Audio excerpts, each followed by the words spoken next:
देखिए, इस वीडियो में हम लोग कवर करेंगे जितना भी फैक्टराइजेशन में रूट वाला टाइप क्वेश्चन है आपका एक्सरसाइज 3C का, वो सारा। क्योंकि रूट वाला फैक्टराइजेशन करने में बच्चों को दिक्कत होता है, तो हम सोचे कि एक सेट करवा दिया जाए रूट वाले क्वेश्चंस का, है ना। बहुत आसान लगेगा आपको। देखिएगा, देखिए सबसे पहले नियम क्या है हमारा, फैक्टराइजेशन मिडिल टर्म स्प्लिटिंग से कर रहे हैं तो कांस्टेंट टर्म और एक्स स्क्वायर का टर्म का मल्टीप्लाई करना। तो -24 है और एक्स स्क्वायर है, दोनों का मल्टीप्लाई होगा तो -24 एक्स स्क्वायर आएगा। उसमें आपको क्या करना है, केवल 24 को फैक्टराइज करना है। तो 2 एकम 2, 2 दूना के 4, फिर 2 छके 12, फिर 2 तिया 6, फिर 3 एकम 3। ये फैक्टराइजेशन आ चुका है हमारा 2 × 2 × 2 × 3 × 1। एक्स स्क्वायर का फैक्टराइजेशन x × x होता है, ये मन में याद रखना। अब हमको यही सोचना है कि ये जो पेयर है हमारा 2 × 2 × 2 × 3 × 1, इसी से बीच वाला लाना है। कैसे? तो उसमें से 2 पेयर सेलेक्ट करना है और ऐसे कि जोड़ने घटाने से बीच वाला है और गुना करने से किनारे वाला है। अब जरा सोचो, कोई भी पेयर लोगे, कोई भी पेयर मान लो तुम, मतलब तुम्हारा ट्रायल क्या होगा, तुम क्या सोचोगे कि कुछ लेते हैं ऐसे ही नंबर सेलेक्ट करोगे। जैसे मान लो तुमने 2 सेलेक्ट कर लिया तो बाकी पूरा सेलेक्ट करना पड़ेगा। तो 3 दूना के 6, 6 दूना के 12। अब 12 2 को जोड़ोगे तो 24 आएगा और 12 2 को घटाओगे तो 12 2 को जोड़ोगे तो 14 आएगा और घटाओगे तो 10 आएगा। क्या √3 कभी आएगा जोड़ने या घटाने से? अब तुम मान लो तुम ऐसे सोच रहे हो कि हम क्या कर लेते हैं, 2 दूना 4 ले लेते हैं और 3 दूना 6 ले लेते हैं। तो 6 4 से भी तो प्लस में 10 आएगा और घटाओगे तो 2 आएगा। हमारा ये कहने का मतलब है कि 2 रेशनल नंबर को जोड़ के इरेशनल नंबर थोड़ी ला सकते हो। सोच के देखो, 2 रेशनल नंबर को जोड़ के इरेशनल कभी आएगा? ये √3 जो है इरेशनल नंबर है। तो इस तरह से पेयर को अगर सेलेक्ट करना सोचोगे तो तुमको नहीं मिलेगा। तुमको ये सोचना होगा कि अगर हमको √3 लाना है तो अगर हमारे पास 5√3 हो और 7√3 हो तो हम तब जोड़ के 7 5 12√3 ला सकते हैं, चाहे घटा के 2√3 ला सकते हैं। मतलब कि √3 का टर्म अगर लाना है तो इसका मतलब उस फैक्टराइजेशन को हमको कुछ इस तरह से फिर से अरेंज करना होगा ताकि √3 वाला जोड़ या घटा के आए। तो हम क्या करेंगे, हम अपना 20 खोपड़ा लगाएंगे और वो 20 खोपड़ा क्या होगा कि 3 को हम लिख देंगे, फिर से देखना ध्यान से, 2 को रहने देंगे, है ना। 3 को लिख देंगे √3 × √3, क्योंकि अगर a को 3 बाहर है तो 2 ठो √3 इंटू में लिखा जा सकता है। क्या ये बात तुम्हें समझ में आती है?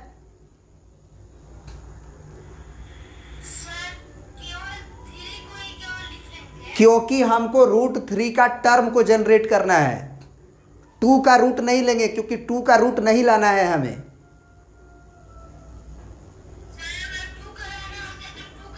टू का लाना होगा तो 2 का लेते। अगर √6 का लाना है, कभी कभी देखोगे कि यार √6 मौजूद रहता है, तो √6 मौजूद रहेगा तो हम 3 दूना के 6 कर लेंगे पहले ही और 6 को √6 × √6 लिखेंगे, क्योंकि हमको मालूम है कि √3 का टर्म ही √3 के टर्म से जुट या घट सकता है, √2 का √2 के टर्म से जुट या घट सकता है, √6 को √6 से ही जोड़ सकते हैं, घटा सकते हैं।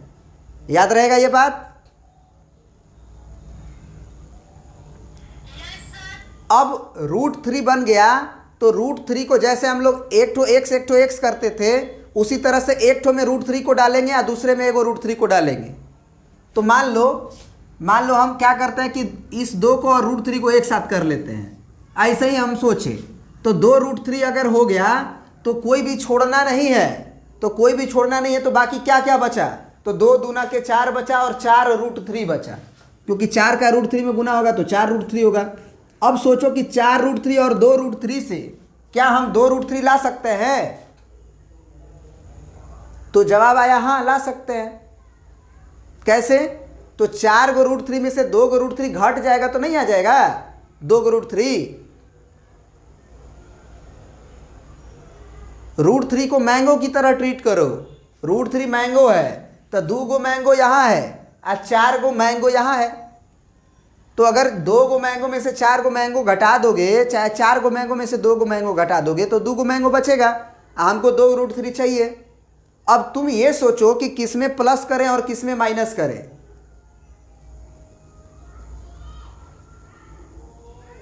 आ तो रहा है, किस में प्लस करें किस में माइनस। हमको देखना पड़ेगा कि प्लस 2 √3 लाना है, प्लस में लाना है तो बड़े वाले में प्लस लगा देंगे और छोटे वाला में माइनस। x² को तो हम एगो सेट इसमें करते ही है, ये तो हमको पहले से पता है ना। अब देखो इन दोनों का गुना करोगे तो ये आना चाहिए, इन दोनों का गुना करोगे तो ये जो है वो आना चाहिए, और जोड़ने घटाने पे ये वाला आना चाहिए। तो जोड़ने घटाने पे तो हमारा बीच वाला आ ही रहा है, गुना भी करके देख लो। तो 4 दूना के 8 और √3 का गुना होगा तो एगो 3 बाहर होगा ना। 4 दूना के 8 हुआ और फिर √3 का गुना होगा तो एगो 3 बाहर, तो 8 3 के 24 और x में x का होगा तो x² तो 24x²। आ रहा सवाल प्लस माइनस का, तो यहाँ माइनस है यहाँ प्लस है तो माइनस प्लस माइनस आ रहा है, मतलब ये सही है, सिलेक्शन सही है। अब क्या करना है कि x² को प्रिंट करो और यहाँ पे सेट कर दो 2√3x अब प्लस 4√3x। तो यहाँ पे तुम बहुत ही बढ़िया कॉन्सेप्ट सीखे हो कि √3 लाना है तो √3 में ब्रेक करेंगे, √6 को ब्रेक √6 में लाना है तो कैसी तरह से 6 सेलेक्ट करेंगे और √6 लिखेंगे, है ना। ये बात अगर तुम्हारे दिमाग में रहेगा तो क्वेश्चन आसान हो जाएगा इस चीज़ का। अब क्या करें भैया, तो हम बताते हैं कि 4 ठो बन जाता है जब, तो 2 को एक साथ सोचते हैं और 2 को एक साथ सोचते हैं। इन दोनों में क्या कॉमन नज़र आ रहा है, इसमें x² है, इसमें 2√3x है, तो x नज़र आ रहा है दोनों में। इसमें क्या बचेगा, या फिर हम बोलेंगे कि यहाँ पे ऐसा क्या नंबर लिखिए ताकि इसका गुना हो तो x² है, तो x लिखेंगे तो x का x में गुना होगा x² आएगा। फिर यहाँ पे क्या लिखें कि इसका और इसका गुना हो तो -2√3x है, तो सबसे पहले तो माइनस लिखेंगे क्योंकि प्लस माइनस माइनस। अगर x लिए हुए हैं तो 2√3 लिखेंगे। अब 2√3 और x का गुना होगा तो आ ही जाएगा, सही है। इन दोनों में क्या कॉमन है, क्या कॉमन है,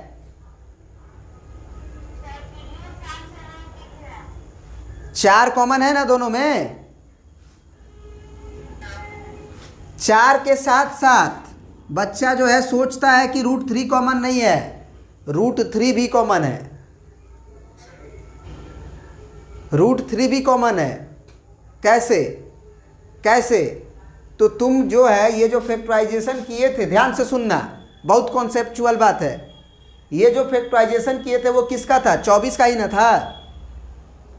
2 दूना 4, 4 दूना 8 और √3 का तो 3 हुआ, 8 3 के 24। तो इसका मतलब अगर एक और हिंट लो कि 4√3 कॉमन क्यों लेंगे, एक्चुअली यहाँ वाला चीज़ और यहाँ वाला जो लिखते हैं वो मैच करना चाहिए ना। तो यहाँ पे अगर x है तो निश्चित रूप से अगर तुम मान लो 4 कॉमन लोगे तो यहाँ पे √3x बच जाएगा। अब √3x मैच नहीं किया तो इसीलिए ये भी सोचो कि यहाँ पे हम ज़बरदस्ती 4√3 कॉमन ले लेंगे। 4√3 कॉमन लेंगे तो यहाँ पे क्या लिखेंगे कि इन दोनों का गुना 4√3x आएगा, x लिखेंगे तभी ना। अब देखो यहाँ पे माइनस है तो यहाँ प्लस है तो हम माइनस लिखेंगे, प्लस माइनस माइनस आएगा। अब ये सोचो कि 4 का टेबल जब पढ़ेंगे तो कितनी बार में 24 आएगा, बोलो।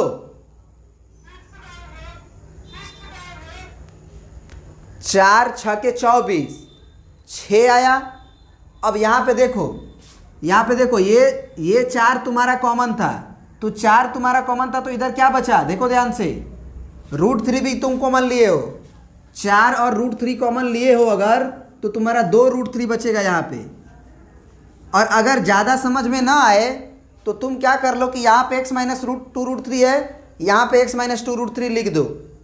लिखने के बाद सोचो कि इसका इसका गुना होगा और इसका इसका गुना होगा तो ऊपर वाला आ जाएगा कि नहीं। तो 4√3 का x में गुना होगा तो 4√3x आ जाएगा, और फिर 4√3 का 2√3 में गुना होगा तो 4 का 2 में हुआ तो 8 आया, और फिर √3 का √3 में गुना होगा तो 3 आया, तो यानी कि 8 3 के 24 आ गया। ये बात समझ में आया?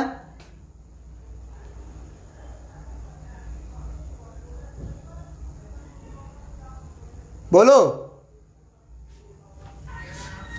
अब x माइनस 2√3 हम लोग कॉमन ले लेंगे, या फिर हम कहेंगे कि दोनों मैच कर रहा है तो एक बार लिख दो, जो बच गया उसको लिख दो। x प्लस 4√3 बचा। मतलब यहाँ पे आपको दो चीज़ें सीखनी थी। सबसे पहले तो मिडिल टर्म स्प्लिट करना और फिर कॉमन लेने का भी एक तरीका, ठीक है ना। 2-4 क्वेश्चन और सीखोगे बहुत ज़्यादा क्लियर हो जाएगा। एक आध क्वेश्चन और देखो, इसको प्रिंट कर लो।